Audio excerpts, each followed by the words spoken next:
epekto ng pag-cheat sa isang relasyon. Yon. Well, ito, kung may mga partner kayo na nag-cheat sa inyo, okay, pwede nyo po ito ma-share. Or kung kayo din mismo ay nagbabalak na mag-cheat, so ito in advance, sasabihin ko sa inyo kung ano yung magiging epekto.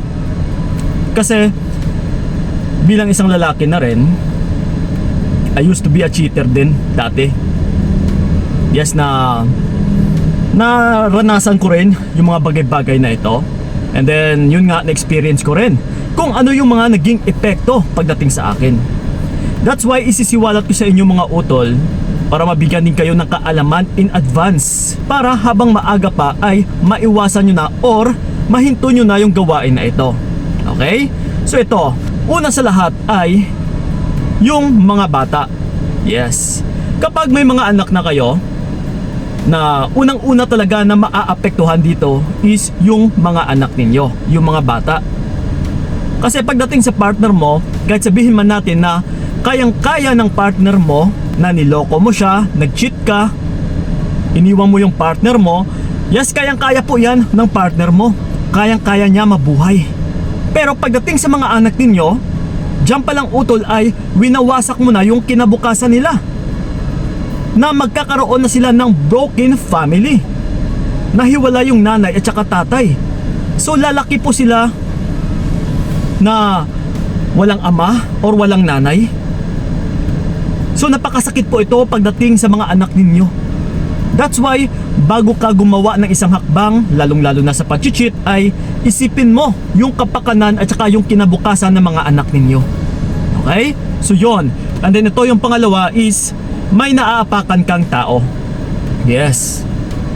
Kapag mag-cheat ka utol, is maaapakan mo talaga dito yung pagkatao ng partner mo. Okay? Na yung partner mo na ito, kahit sabihin man natin na may nagawa siya sa iyong kasalanan, pero hindi pa rin excuse. Hana yung ipaghihiganti mo sa kanya ay yung panloloko. Nalokohin mo siya, nasasama ka sa ibang tao, sa ibang babae, sa ibang lalaki. Mapababae, mapalalaki po ito ha. So ganun pa man, once kasi na may inaapakan kayo, na halimbawa nagsasama na kayo ng bago mo ngayon, ito mga utol, trust me, mark my word, hindi po kayo magtatagumpay niyan. Kasi alam nyo kung bakit? Dahil may inaapakan po kayong tao. Hindi tayo dito pinanganak sa mundo para mang-aapak ng tao. Once kasi na may inaapakan tayong tao, ay hindi tayo magtatagumpay sa buhay natin. Lagi nyong tandaan yan. And then ito, yung pangatlo natin is yung mamalasin. Yes, dito natin masasabi sa ngayon yung tinatawag na karma. Na once na nag-cheat ka, nagloko ka, may ginawa kang kasalanan eh. So sa actions na may ginawa kang kasalanan is talagang mapaparusahan ka utol nang hindi mo namamalayan, na hindi mo ine-expect na mangyayari. Na kung minsan magtataka ka kung bakit nagkasakit, okay, yung relatives mo, yung kamag-anak mo, yung mga kapatid mo, yung magulang mo. Or di kaya isang parang ang hirap pumasok ng swerte sa'yo, ang hirap pumasok ng pera. Yes, tapos ang panay gastos. After na magkasakit ng isa, isang meron na naman. Yes, that is karma utol. So iwasan nyo po yan, na magloko kayo, kasi yung karma is ngayon yung sinasabi nila na digital na daw yung karma. Napakabilis, napaka-instant. Na once na makagawa ka ng kasalanan, isang agad-agad may kaparusahan. Okay? So umiwas po kayo sa pag-cheat. And then, yung pang-apat natin is yung kaluluwa. Yes, na always ko rin itong pinapayo, na kung nag-cheat man yung partner ninyo, hayaan ninyo. Kasi kaluluwa niya lang naman yung sinisira niya, hindi yung sayo. And then pagdating naman sa mga nag-cheat, to mga utula, yung kaluluwa mo na naman balang araw yung kawawa. Sa ngayon dito sa mundo, nagpapakasarap ka, nagpapakahappy ka. Pero yung hindi mo alam, pagdating ng panahon na ikaw ay maghihingalo na, ay diyan mo na mararamdaman kung saan papunta yung kaluluwa mo. So ngayon habang may oras pa na para magbago, para bumawi, gawin mo na utol. Kasi tayo lang din yung gumagawa ng hakbang para ikasisira ng buhay natin at saka kung saan patutungo yung kaluluwa natin. Okay? So yun. And then ito yung panglima natin is yung paghihiganti ng partner. Yes. Once kasi na nag-cheat ka, ito hindi man sa ngayon, hindi man bukas, kundi pagdating ng panahon, halimbawa nagkabalikan kayo ng partner mo, pero nagawa mo na sa kanya na mag-cheat dati, ito trust me, darating po yung araw na siya ay maghihiganti, yung partner mo, na mag-cheat din sa'yo. Na dito ka na magtataka na, uy, ang tagal na nun na, bakit ngayon isang bago lang siya naghiganti sa akin? Yes, totoo po yan, utol. Dahil kahit sabihin man natin na after mong mag-cheat sa kanya dati and then may ginawa ka ng kagandahan or kabutihan sa kanya, hindi niya po makakalimutan yung panahon kung kailan ka nag-cheat. Kasi sa pag-cheat, yung tukso kasi is nandyan lang naman yan eh. So, napipigilan lang ito dahil sa respeto. Pero ngayon yung dahil sa pinangunahan mo, ay talagang mapapaisip yung partner mo na, uy, dati nga isang nag-cheat siya sa akin eh. Hindi niya nga ako inaalala kung nasasaktan man ako o hindi.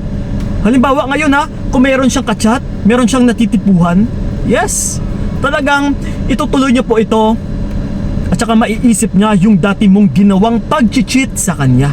So again, kailangan niyo po iwasan na mag-cheat talaga sa mga partner ninyo. And then ito, yung pang-anim at saka yung pinakahuli natin, walang iba kundi yung kinabukasan mo na bilang isang cheater. Sa pag-cheat, utol, okay lang ba sa'yo na tumanda ka na bilang isang cheater? Ano ba yung mapapala mo dyan? Ha, kifay? Yung sinasabi nilang kifay ng babae? Or hotdog ng lalaki? Yun lang naman yung habol mo. Yun, dyan ka lang naman na napapasarap. Dyan ka nagiging happy. Or di kaya yung isa dyan isang dahil sa pera. Pero ang tanong sa kinabukasan mo, panghabang buhay ba yan? Yes.